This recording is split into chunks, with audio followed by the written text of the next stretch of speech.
Mga kaibigan, magandang araw po sa ating lahat. Muli pong nagbabalik ang inyong lingkod. Sa araw na ito mga kaibigan ay ibabahagi ko po sa inyo ang isang router na pangmalakasan. Alam ko naman po na marami pong mga kaibigan natin dyan na naghahanap po ng mga routers para po sa kanilang mga piso wifi o di kaya sa setup nila sa kanilang pong mga internet businesses. So sa araw na ito, ibabahagi ko po mga kaibigan, ito pong router na ito, pong Wavelink na pinaka-latest router po ng Wavelink ngayon. Ito pong AX6000 mga kaibigan, ito po AX6000 dual band mesh router po mga kaibigan. Actually, meron na po akong video nito mga kaibigan, reviews po ng pong AX3000. Pero ito po ang pinaka-latest ngayon ng Wavelink. At dual band din po ito mga kaibigan. Kung malakas yung AX3000, ito po ay mas pinalakas po ng Wavelink mga kaibigan. Itong router na ito mga kaibigan is good for gaming, streaming, and working from home. So ito talaga yung dinisenyo nila para magiging maganda yung performance sa paggamit natin ng atin pong mga internet. Kung nag-online job ka man mga kaibigan, maganda din po ang router na ito para ipares doon sa computer na ginagamit mo. Kung ikaw naman din po ay nagsi-streaming, maganda din po mga kaibigan ang Wavelink na ito. At lalong-lalo na kung kayo po ay nagbi-business ng piso wifi, maganda din po ito gamitin mga kaibigan as access point. At ang router na ito ay recommended ko din siya sa Wi-Fi 5. Bakit po mga kaibigan? Kasi pwede mo siyang lagyan ng 4 na antena sa likod nito. At ang kanyang presyo lang naman ay hindi naman medyo kamahalan, kayang-kaya din naman ng ating mga bulsa. Kung magtatanong ho kayo sa presyo nito, i-check nyo lamang po yung description natin, nandyan po yung link mga kaibigan kung gusto nyo pong bumili nito. At sa forma pa lang mga kaibigan,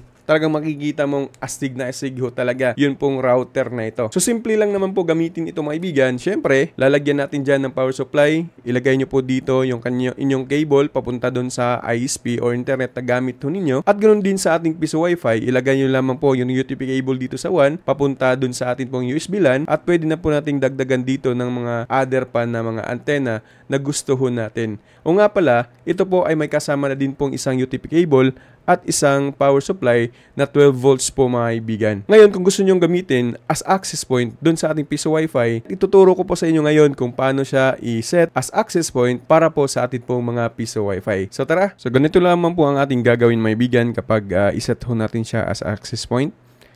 Syempre, static muna natin para tuloy-tuloy po yung ating pong setup, ano? So punta lamang ho tayo sa network settings. Hanapin natin ang change adapter options. Hanapin ho ninyo mga kaibigan yun pong internet ho ninyo or ethernet. Tapos right click, tapos properties. Tapos dito po sa protocol, internet protocol version 4, double click lang po yan.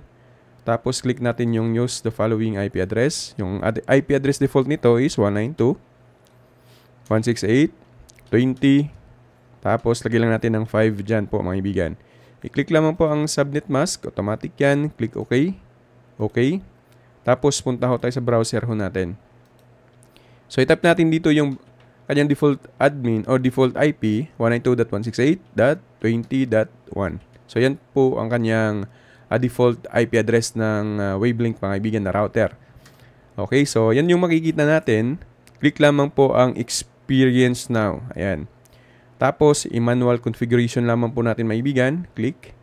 Tapos dito po, lagay lamang po natin dyan yung DHCP, ano? Tapos, click lamang po natin yung next. Click next. Tapos, yung region, country, lagay lamang po natin sa global. O, depende po yan sa atin mga kaibigan. So, ngayon, yung time zone naman niya, ay ilalagay ko lamang po dito sa international date line. Ayan. So, depende din po yan kung saan natin ilalagay. So, ngayon naman mga kaibigan, yun pong wifi name niya ay pwede ho natin baguhin to. Halimbawa, kasi mababago ho natin to. Halimbawa na lamang ilagay ko po ay Wavelink AP tester. Yan lamang po yung SSID na ilalagay natin.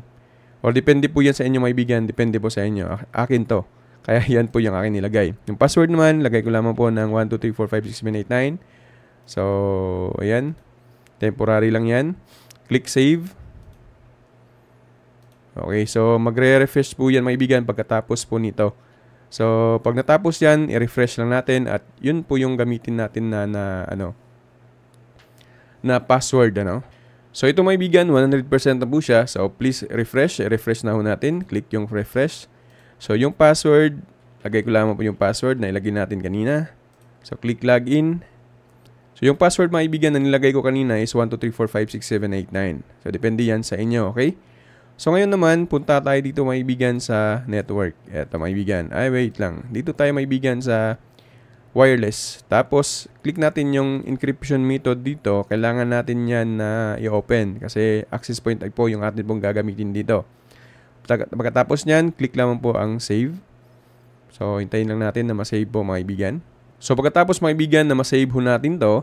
So dito nga po pala ito, pwede natin tong i-off. Tapos, lagyan natin ng dalawang SSID. 5G at saka 2.4 GHz po maibigan or 5 GHz pala. So, pwedeng iba yung pangalan ng 5 GHz natin. Lalo-lalo na kung gagamit tayo ng Wi-Fi, wala problema. Pero para sa akin, lagay ko na lang po siya na i-bind na lamang po yung 2.4 GHz at saka 5. So, okay na po yan. Pagkatapos nito maibigan, click lamang po ang more or sa settings. Ito. So, i-click natin itong wireless po, maibigan. Wireless. Wait lang, hindi pala. Dito pala sa network. Click natin yung network. Tapos sa network, maibigan, scroll down. Ito pong mode selection. Click natin yan. Tapos, dito po, router mode. Ito po ang mode selection niya is naka-router mode. So, gawin lamang po nating LAN bridge or AP mode. Gawin nating access point mode po yan, mga kaibigan. So, pag okay na po yan, click lang po natin ito pong save.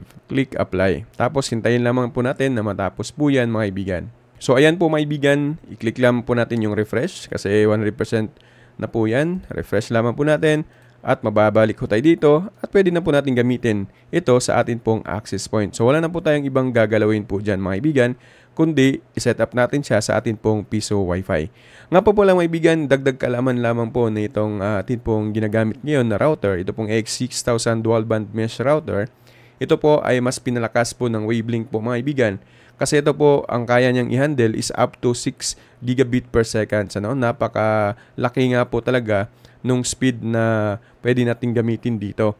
Tapos mga kaibigan, recommended din ng mga devices nito is hanggang 32 plus po mga kaibigan. Devices po yun mga kaibigan ha. Hindi po natin pinag-uusapan, yun po mga client na pwedeng makakonect dito sa router ho natin. Tapos yun nga mga kaibigan, ang napakaganda ho nito kasi nga po dual band ho ito. Na-explain ko na po dati ito pong 2.4 GHz at saka 5 GHz. Kasi pag crowded po ang area, napakarami pong gumagamit ng 2.4 GHz. Syempre, automatic po na mag-switch ang 5 GHz para magiging smooth po yung performance ng router na ito at ang mararanasan din ng ating pong mga client. Kaya highly recommended ko talaga ito mga kaibigan kasi ito yung router na hinahanap po natin na pangmalakasan po mga kaibigan. Kung gusto natin ng pangmalakasan, syempre ang presyo nito ay may kaibahan ho talaga dun po sa mga regular router mga kaibigan na ginagamit ho natin para po sa atin pong mga businesses. So yun lamang po ang idadagdag ko mga kaibigan na information sa router po na ito. So ganun lamang po kasimple mga kaibigan ang pag-set as access point para po sa atin pong mga piso Wi-Fi. Again, kung gusto nyo pong bumili nito, meron ho tayong link sa baba ng atin pong video. Sa description ho natin, bisitahin nyo po mga kaibigan dahil ngayon ay naka-promo ho sila